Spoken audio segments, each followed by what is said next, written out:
Welcome to the Joshua Ngoma podcast for spiritual inspiration and Africa's strategy positioning in global politics. The transformation of Palestine and the future return of ethnic Israel. With the Israelites scattered abroad, the region they left behind as their God-given homeland underwent significant changes. The city of Jerusalem, and more particularly the Temple Mount, is considered a sacred spot by billions of people throughout history. The fight for the control of the Temple Mount has produced untold bloodshed. This perhaps poses the biggest obstacle in the way of the Jews in the current Israel rebuilding the ancient temple in its original geographical position. Jews believe that the foundation rock is on top of Mount Moriah, the site where Abraham bound his son Isaac to offer him as a sacrifice in obedience to God's command. Genesis chapter 22, verses 1 to 19. According to Jewish tradition, that same rock, also known as the foundation stone, is believed to be the site where creation began, the meeting point of heaven and earth. It is the same spot where Jacob rested for the night while escaping from his brother Esau's wrath and wrestled with the angel in his dream.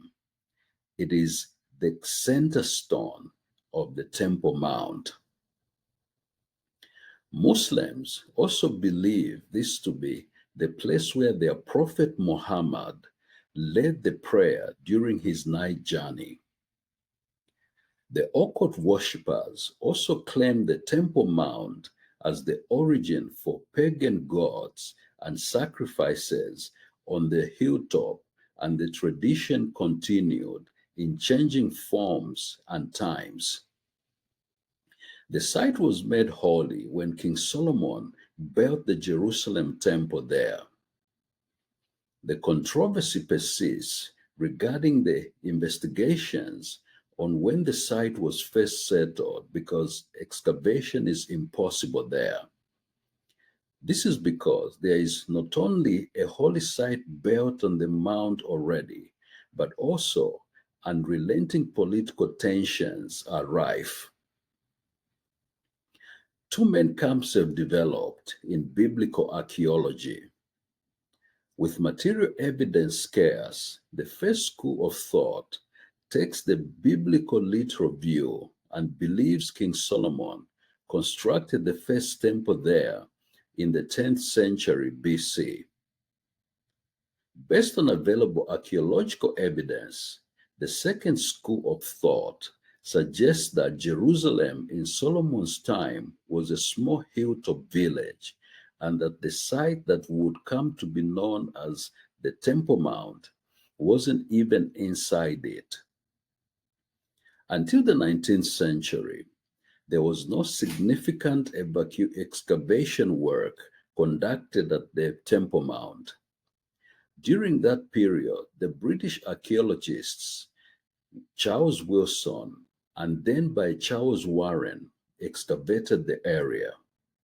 From their findings, they recorded that they could not find any artifacts from the Temple of Solomon, but instead found those from the Muslim, Roman, and Herodian periods. These events took place in Jerusalem in 1867, and due to political and religious obstacles today, there have been no significant independent surveys below the ground of the Temple Mount since the 19th century. Warren's reports on the Temple Mount underground chambers constitute probably most of what is known today about the concealed parts of the sanctuary. Therefore, his conclusions can be deemed as subjective and inconclusive.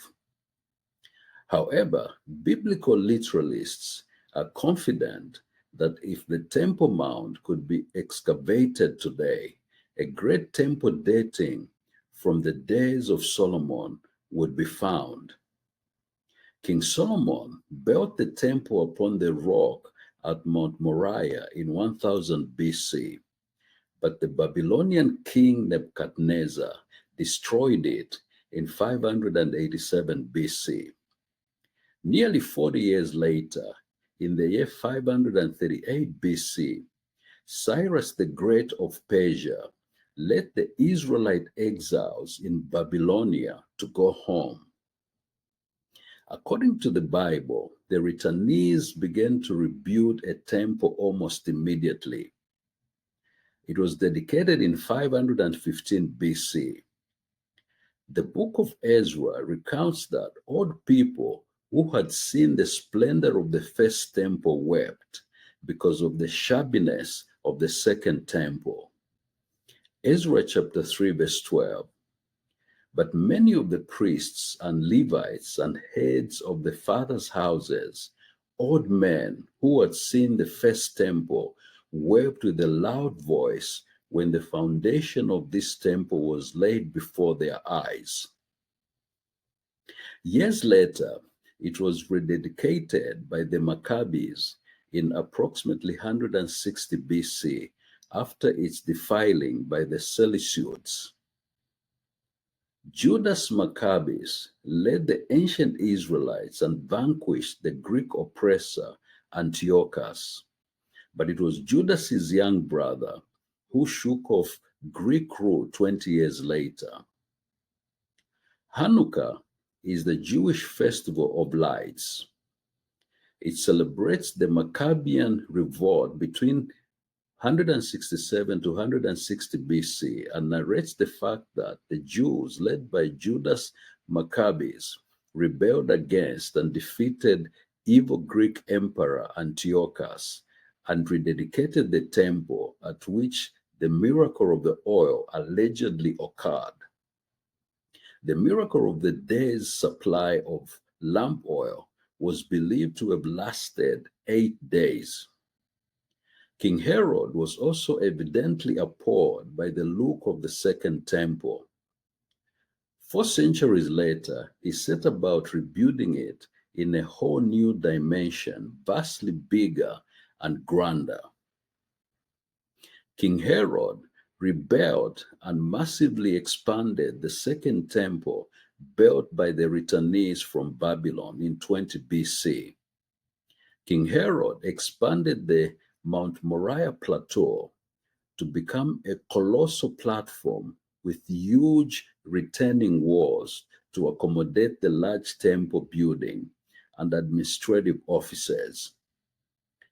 The Western Wall, or Wailing Wall, which has become the prayer site for Jews over the centuries, was part of the retaining walls.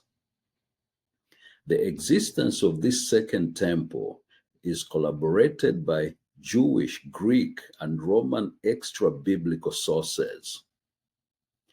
It was this Herodic temple that a young Nazarene named Yehoshua visited in about 33 AD.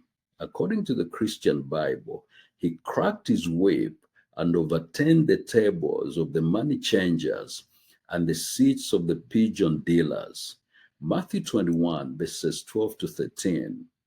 Then Jesus went into the temple of God and drove out all those who bought and sold in the temple, and overturned the tables of the money changers and the seats of those who sold doves. And he said to them, "It is written, my house shall be called a house of prayer, but you have made it a den of thieves." Not long after came all ill-fated rebellion against the Roman regime, which resulted in the First Jewish War from 66 to 73 AD. Emperor Titus quashed the revolt with a heavy hand in 70 AD. Jerusalem was destroyed and the temple was set ablaze. The Christian faith expanded despite the great persecution and restriction under the Roman Empire after the death and resurrection of Jesus Christ. Constantine I became the first Christian emperor of Rome in 306 AD, and Christianity gained traction in Jerusalem.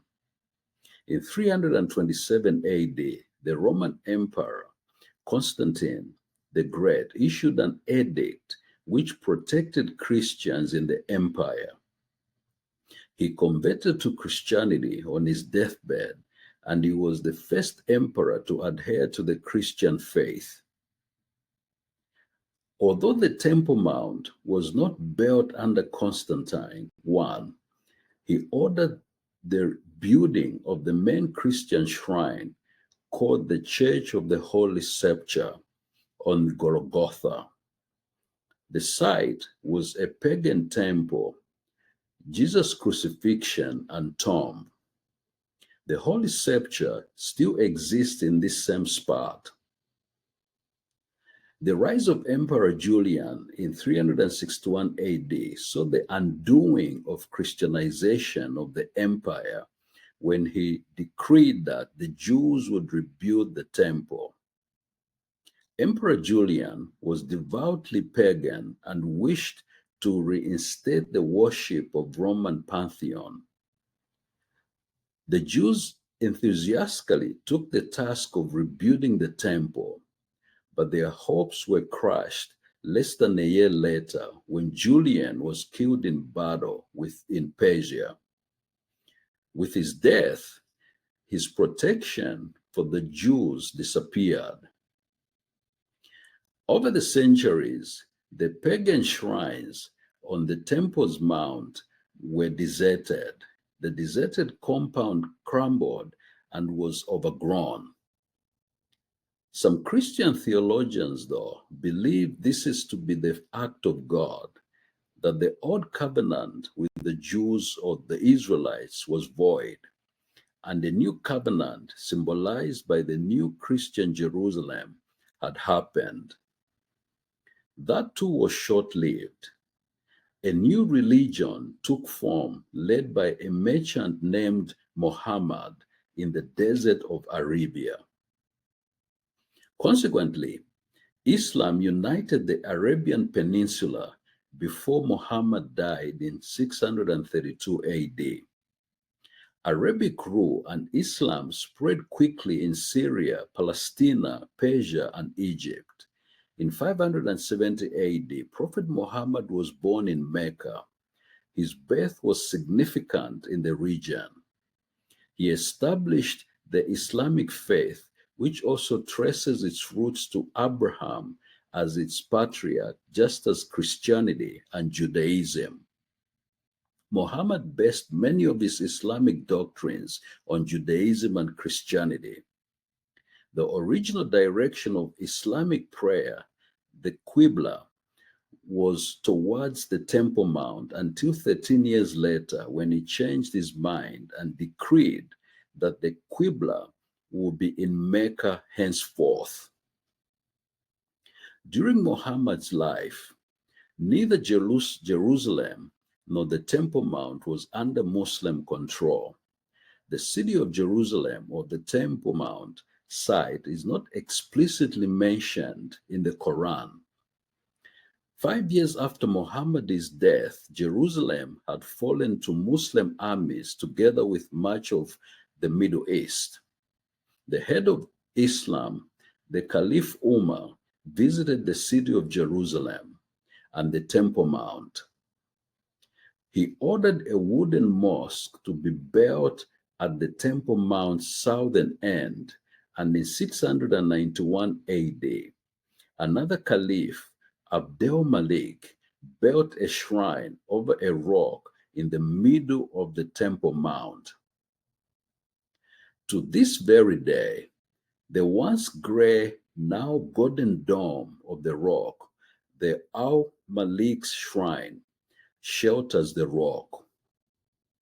It was built on the site of the second temple, Herod's temple, and its dome dominates the Temple Mount to this very day in Jerusalem. In the year 1099 AD, the Christian Crusaders wrestled and took over the Holy Land from the Muslims. The Crusaders established Jerusalem as their capital of the new kingdom of Jerusalem and placed a cross on top of the dome of the rock mosque in defiance of the Muslim shrine. The mosque was converted into a convent church rather, known as the Lord's Temple. The Al-Qasr Mosque also served as the headquarters of a monastic order of knights. The Knights Templar incorporated to protect Christian pilgrims on the way to Jerusalem as a mission. Jerusalem was to change hands again in 1837, this time when the Muslim army headed by Saladin captured it from the Christians. Saladin was a sultan of Egypt and he conquered Jerusalem. The Muslims controlled Palestine and declared it their God-given land until the end of World War I. Saladin restored the Muslim sanctuary by destroying all Christian buildings and symbols built there during the 88 years of Christian rule. He removed the cross on top of the dome of the rock and replaced it with a crescent.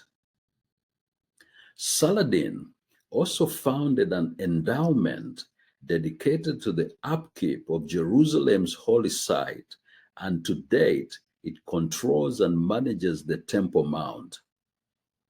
In 1516, the status quo changed when the Ottoman Empire conquered Jerusalem. The Ottomans rebuilt Jerusalem's outer walls, and the sultans also funded the Islam endowment, the Waqf, which helped the Temple Mount, much of its former glory, to be built back. The British conquered Jerusalem towards the end of World War in 1917. They conquered from Egypt through the Middle East and drove out the Ottomans out of Jerusalem, but left the Islam Waqf in charge of the running of the Temple Mount site. The British left in 1948, and a war started between the newly founded State of Israel and its neighboring Arab countries. The Temple Mount fell under Jordanian rule. In 1955, the young King Hussein of Jordan ordered a large-scale renovation of the Temple Mount. The project, which was completed in 1965, included a replacement of the dilapidated gray-colored lead paneling that existed before the Dome of the Rock with gold-colored aluminum paneling. During the Six-Day War, Israel paratroopers conquered the Temple Mount on June 7, 1967, and planted an Israeli flag on top of the Dome of the Rock, but quickly removed it. For a brief period, the Temple Mount was administered by the Israel Defense Forces, but eventually handed back control of the site to the Muslim endowment. The Temple Mount has since been a source of Jewish-Arab conflict. Palestinians have repeatedly claimed that Israel undermines the foundation of the Temple Mount in order to destroy their holy sites and ultimately take control of it. While this is not the official Israeli policy, some Jewish organizations have actively prepared for the rebuilding of the Jerusalem Temple, which would require the destruction of the Muslim shrines. The future of the Temple Mount will probably continue to be a major point of contention in the Israeli-Palestinian peace discussions. It is an issue that raises high emotions on both sides, making it hard to see an agreement coming forth. A lack of agreement on the future of the Temple Mount is likely to continue and remains an imminent threat to a holy war that could engulf the whole Middle East region. There is also a promised future return or the regathering of the descendants of the 12 tribes of ethnic Israel. For the fulfillment of the return to take place according to the scriptures, God said in Isaiah chapter 11, verses 11 to 12, there will be a regathering, a second time to recover a remnant of his people from the four corners of the earth. It shall come to pass in that day that the Lord shall set his hand again the second time to recover the remnant of his people who are left from Assyria to Egypt, from Pathros to Cush, from Elam to Shinar, from Hamath to the islands of the sea. He will set up a banner for the nations and will assemble the outcasts of Israel and gather together the dispersion of Judah from the four corners of the earth. God's remnant are the descendants of the 12 tribes of Hebrew Israelites. These are the 12 tribes: Reuben, Simeon, Levi, Judah, Dan, Naphtali, Gad, Asher, Issachar, Zebulun, Joseph, and by extension, Ephraim and Manasseh, and Reuben. These are the ethnic Semitic tribes of Israel. Their descendants make up the nation of Israel. They are not to be conflated with Jews who are religious converts to Judaism. Some ethnic Israelites were also converted to Judaism. For example, Apostle Paul was a Hebrew Israelite from the tribe of Judah.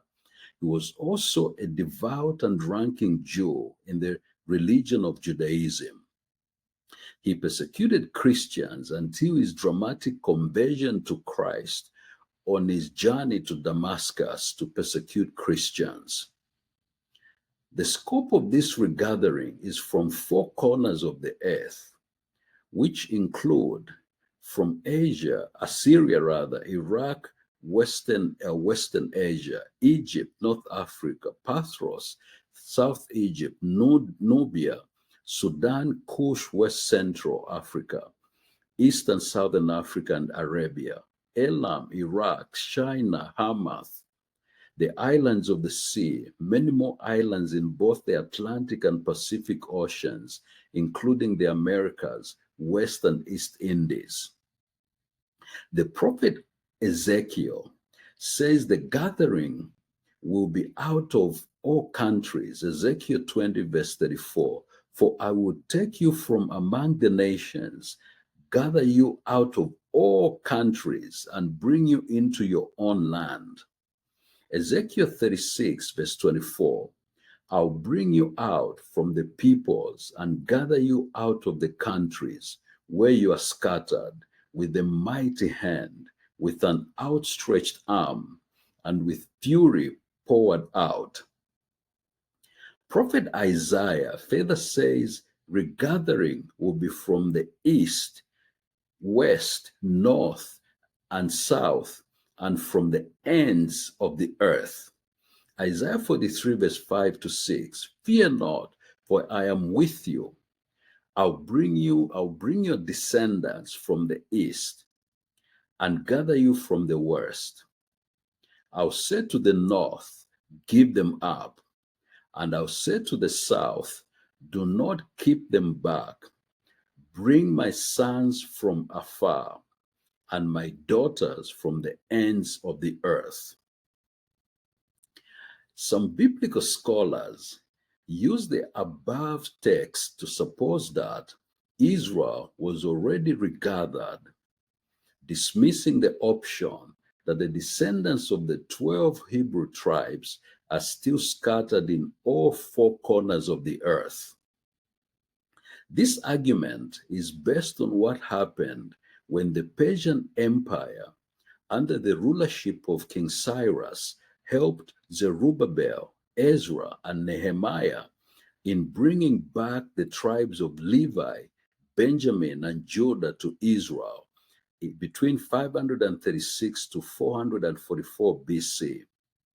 Ezra chapter 1 and chapter 6. Other scholars say that this regathering took place in 1948 with the formation of the modern state of Israel.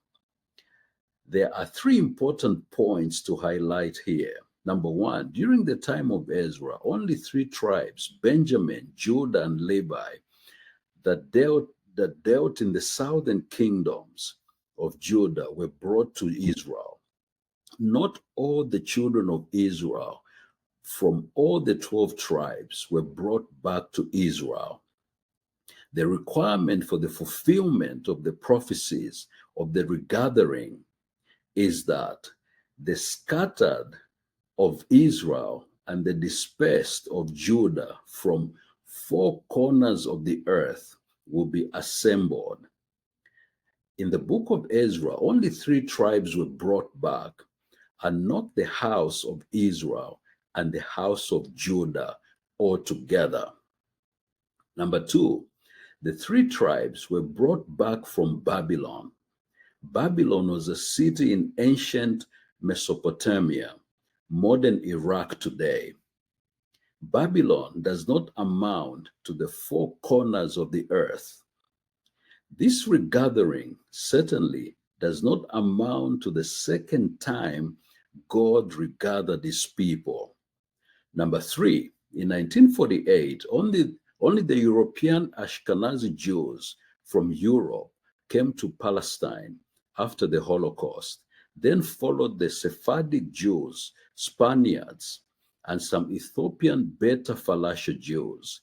This also does not amount to the fulfillment of the prophecies of the regathering, that there would be a regathering a second time to recover a remnant of his people from the four corners of the earth.